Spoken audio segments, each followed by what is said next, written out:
This is the first technology revolution that has seemed a priori to be a matter of national destiny. Welcome to Technovation. I'm your host, Peter High. Our broadcast today includes a fireside chat I led at our Metis Strategy Summit held on October 29th. This conversation features George Lee, the co-head of the Goldman Sachs Global Institute, and the insights he shared on organizational resilience amid global changes. I hope you enjoy this conversation. This is our last discussion, and it's one I've been really looking forward to. Not only is George a dear friend of mine, but somebody who has a remarkable career. Just celebrated within recent months his 30th anniversary with Goldman Sachs. Yeah. Spent the majority of that time as a leader and co-head of global technology, media, and telecom banking. So an investment banker first, then CIO, the co-CIO of the group. And now is the co-head of Goldman Sachs Global Institute, which operates at the intersection of geopolitics, technology, and global markets. Let's see, geopolitics, nothing going on soon. No, so let's just quiet. Go past yeah, that one. Quiet. Yeah, we can just pass that by. Yeah, my partner Jared Cohen, who we're building this institute with, is observed. Looks like we were successful in creating an economic soft landing, but we're headed for a geopolitical hard landing, which we see evidence of left, right, and center. Well, as you think about the companies that you're advising, the access to leaders that you at the Institute have access to around the world, I'd be interested in dialing a little further into the reaction to some of that. What are you hearing? What are you observing? Well, part one is, oh my God, what do we need to do with our supply chain in an increasingly complex world? So I just saw a study, I think the IMF did, which said a fragmented global economy would have an output drag of $7.4 trillion. It just is a way of saying how entangled our economies are. And, in particular, China's role in the supply chain and people trying to de-risk, yes, catalyzed a little bit by the pandemic, but now accelerated by geopolitical concerns. So this is kind of question one when we meet with company boards, et cetera, is like, how do we think about our global business, our supply chain? What are the risks? Where's this going? How should I think about the trajectory of US-China? And I think that we're seeing people invest a lot in supply chain resilience and geopolitical resilience, which has a little bit of an economic drag, but I think is really smart risk mitigation strategy. So I think that's clearly one. And then the second one, again, is this AI disruption. It's fascinating. Having been around the tech business for 35 or 40 years, this is the first technology revolution that has seemed a priori to be a matter of national destiny. So one of the cool things in our job is we get to go and talk to world leaders, not just CEOs and policymakers, but politicians, kings, princes, potentates. And they realize that this is a technology revolution that is super consequential for national productivity, national growth, national culture, and sort of obviously national defense. And so there's a really big focus on how they instrument and align themselves to prosper in this era, how they protect themselves. And then, we've had a couple of leaders say, hey, look, the UK benefited so much by being at the center of the Industrial Revolution. The US benefited so much by being the wellspring and at the center of the internet online revolution. How do we position ourselves to be that kind of beneficiary of what seems like an equally impactful wave? That's super interesting. There's an insight you shared with me from one of the recent writings out of the Institute and related to some of the topics we're already covering here. Don't rely on predictions, plan around inflection points.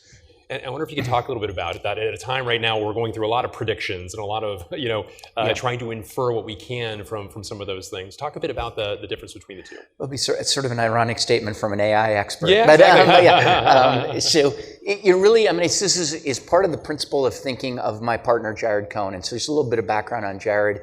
He, first of all, Rhodes Scholar, and he wrote a best-selling book when he was really young called Children of Jihad.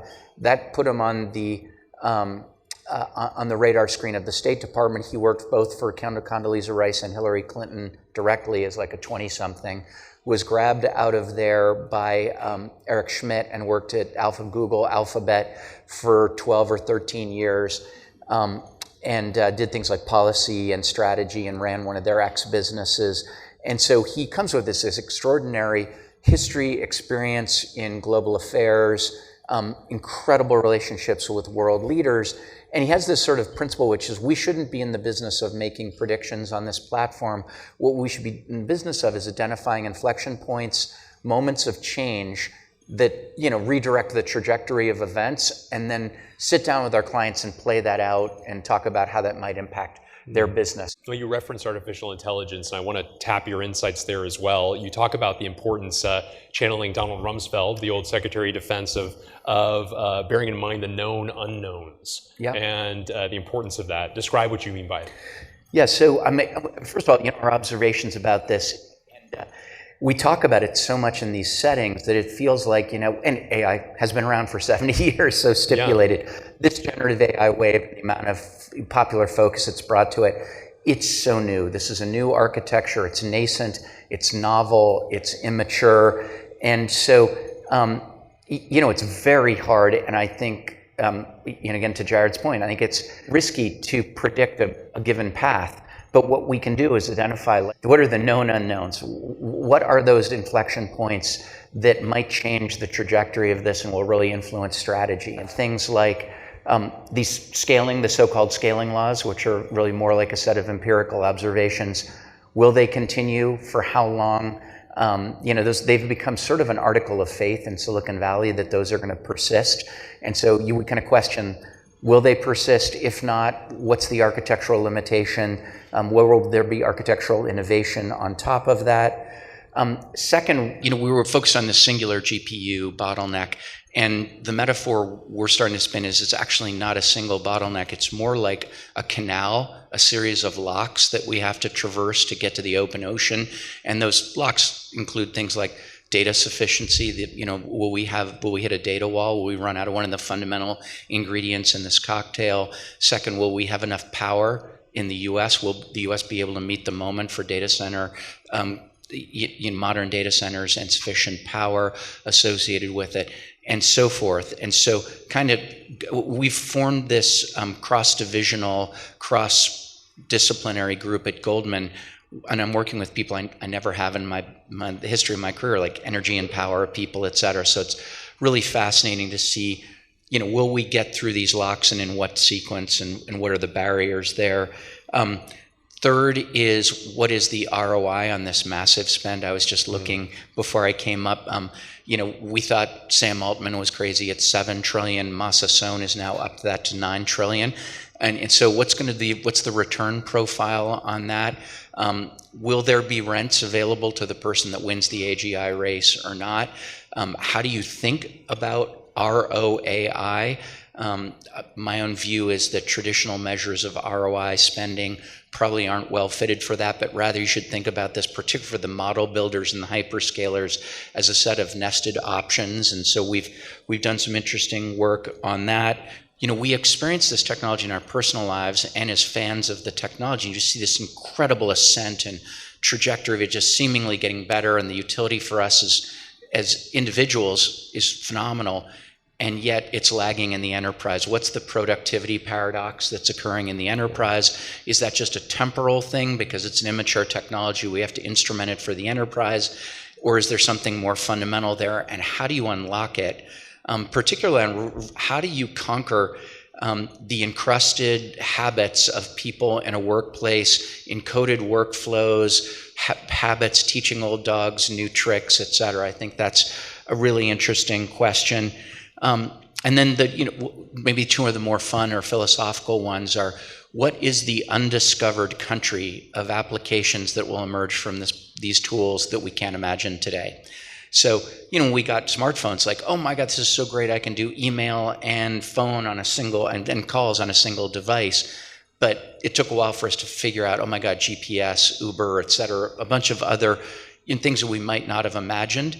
We're still in the skeuomorphic part of this, technology evolution. And so I'm really excited to speculate about, as the marginal cost of an intelligent token trends towards zero, what will that permit us to do? I think it's really fun to consider. And then the final one, which is like a deeply philosophical thing, is what is AGI? Will we know it when we see it? How do you define it? Does it indeed represent a fundamental new node in economic history where you could argue zero marginal costs of intelligence, the multiplication of highly capable AI agents who aren't vested with things like a profit incentive or worries about their trajectory or their earnings, et cetera. So there's a whole new kind of what is AGI and then what will it mean for our economic systems? Yeah, what a remarkable role you have, just as you talk about the conversations you're having with people around the world, drawing insight from them, of course, providing insight to them. I wanted to ask you a little bit about the method of that. So part of the value you're bringing is from one of the most revered global institutions with an extraordinary reach, Insights basically bringing the world of Goldman Sachs to each of the conversations that you are undertaking. At the same time, you're eliciting from each of these conversations insights that feed that same thing. How do you think about the give and take and ensure that the insights that you and team are drawing are additive in each case and continuing to sort of create something that increases in value? Yep, I think you put your finger on it, and this is one of Jared's superpowers. And we're a good team in this sense. I tend to be a little bit more of a reader and a reflector. He certainly does his fair share of reading. By the way, he writes best-selling books in his spare time, which annoys me to no small degree. But he gets his intelligence and perspective from talking to people. And so it's just constantly on his phone talking to world leaders, policymakers, influencers, and he's very good at testing hypotheses. And so one of the fun things on our group, we have this mighty group. I went from managing 15,000 people to managing 15, but it's 15 really smart, connected researchers. And we sit in a room, we have all of our methods to collect inputs and have a sensor network out there to be able to soak in information, form hypotheses, and then we travel, we talk to these world leaders, but Jared's very good about testing these hypotheses. We refine them down into a set of concepts, try to write about them or convene and talk about them. But really, it is really fun. It's also, it's a unique moment. We designed this 3 years ago, and it seemed like a good idea then. Events have conspired to make it even more salient, the rate of change in the world, the economic and geopolitical disruptions. It's something people want to talk about, and really good platform to vet your hypotheses with leaders around the world. What are you drawing now from your time as a chief information officer that has enriched the role you currently have? Yeah, definitely this theme of the productivity paradox, and this is a frustration to politicians and world leaders because they see the trajectory of the technology, they talk to each other, just like CEOs talk to each other and get extremely bulled up about the impact, but then they look to their national champions, oil companies or chemical companies or whatever, and they don't see the rate of change inside the business. And so I think the perspective I had about how hard it is to land a new technology to make sure, especially one like this, to make sure that it's safe, reliable, secure, authoritative, all of that stuff. These are real challenges, and the amount of scaffolding we've had to build. By the way, I still co-head our AI efforts at the firm, so I have one foot squarely planted in that world. It gives me, I think, perspective to tell world leaders that this is natural, it's normal, it's an immature technology. We can't hold it to too high a standard. Businesses are going to have to create instrumentation frameworks and scaffolding to deploy it, and then we're going to have to embark on changing workers' habits. So injecting a little bit of patience and perspective, I think that's been the most helpful thing. And you've talked about the superintelligence versus superautomation and the thought process between those, how will each emerge, where's the value, et cetera. It's interesting. Having read some of how you and Jared have weighed in on that topic has been fascinating. Yeah, that was a great, this is also something about our group. We realized that, Jared and I have big networks and exposure to a lot of things. We're far from expert on a very wide range of topics. We have a small team of people, but the great thing at Goldman Sachs is you're going to find someone in the 45,000 people in the enterprise who are deeply expert in almost anything you're curious about. Our best example of that is we wanted to write a paper on rare earth metals and critical minerals, and that was emerging as a really strategic asset and geopolitically consequential. And we had some high-level theses about it, but we found a woman at Goldman in London who is the axe trader on Wall Street for cobalt and lithium. And she knows more about the moment-to-moment supply dynamics of that business than anyone in the world. And that fusion of her perspective with our frameworks was amazing. So we have a fellows program where we recruit people from around the firm to engage, write pieces, give us ideas. And that superintelligence versus superautomation was written by one of our best applied AI engineers, kind of deep in our organization. He was trained as a philosopher, and he's become an AI expert and implementer and engineer. But I thought that was it's kind of a long thesis to unfold, but it's like fascinating topic. Indeed. Well, fascinating topics across the board through this conversation, George. I really appreciate you taking time to enlighten this audience. I always gain mightily from our conversations, and it's always wonderful to see you. Won't you join me in thanking George Lee? Thank you. Go Mustangs. Yeah.